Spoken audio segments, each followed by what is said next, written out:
তো আপনাদের যে রেশন কার্ড নিয়ে নতুন একটা আপডেট উঠে এসেছে, সেই আপডেটটি এই ভিডিওর মধ্যে আলোচনা করব এবং আপনাদের এই মাসে অর্থাৎ জানুয়ারি 2024 সালের কত পরিমাণ রেশন সামগ্রী দেওয়া হবে এবং কী কী দেওয়া হবে সব কিছু বিস্তারিত আলোচনা করব।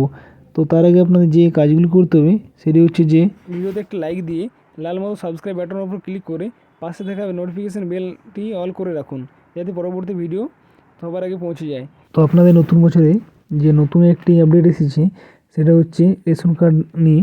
তো নতুন বছরে সকলের জন্য সুখবর যে 2024 সাল শুরুতেই জানুয়ারি মাস থেকে আবারও ফ্রি রেশনের সূচনা হয়েছে। তো এই রেশনটি আবারও 5 বছর ধরে আপনাদের চলবে এবং কেন্দ্র সরকারের তরফ থেকে এই রেশন দেওয়া হবে। তো 2020 অতিমারি সময় থেকেই প্রধানমন্ত্রী গরিব কল্যাণ অন্ন যোজনার অধীনে দেশ জুড়ে ফ্রি রেশন সামগ্রীর প্রদান পরিষেবা চালু করেছিল কেন্দ্র সরকার।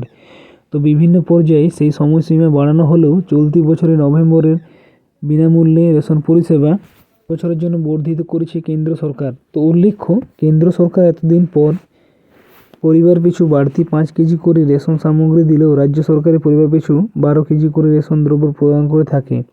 তো সারা দেশে প্রায় 80 কোটি মানুষ বিনামূল্যে রেশন পরিষেবা নিচ্ছেন, যার ফলে কেবল বাংলার রেশন গ্রাহকদের সংখ্যা প্রায় 9 কোটি। সরকারি সূত্রে আবারও 5 বছরের জন্য 1 জানুয়ারি 2024 থেকে বিনামূল্যে রেশন পরিষেবা চালু হয়েছে। তো আপনারা 2024 সালে জানুয়ারি মাসে যে রেশন সামগ্রী পাবেন তা হচ্ছে, আপনারা যদি AY কার্ড হয়ে থাকে তাহলে আপনারা পরিবার পিছু 21 কেজি করে চাল, 13 কেজি 300 গ্রাম আটা অথবা 14 কেজি গম বিনামূল্যে এবং 1 কেজি চিনি 13.5 টাকায় পেয়ে যাবেন। এরপর আপনারা যদি SPHH অথবা PHH কার্ড অন্তর্ভুক্ত হয়ে থাকেন তাহলে আপনারা মাথা পিছু 3 কেজি করে চাল এবং 1 কিলো 900 গ্রাম করে আটা এবং যদি আপনারা গম নেন তাহলে 2 কিলো করে গম পেয়ে যাবেন। এরপর যদি আপনারা RKSY 1 বা 2 হয়ে থাকেন তাহলে আপনারা 2 কেজি করে চাল বিনামূল্যে, অর্থাৎ পরিবারে 10 জন লোক থাকলে সেই কার্ডের মোট পরিমাণ 20 কেজি চাল পেয়ে যাবেন।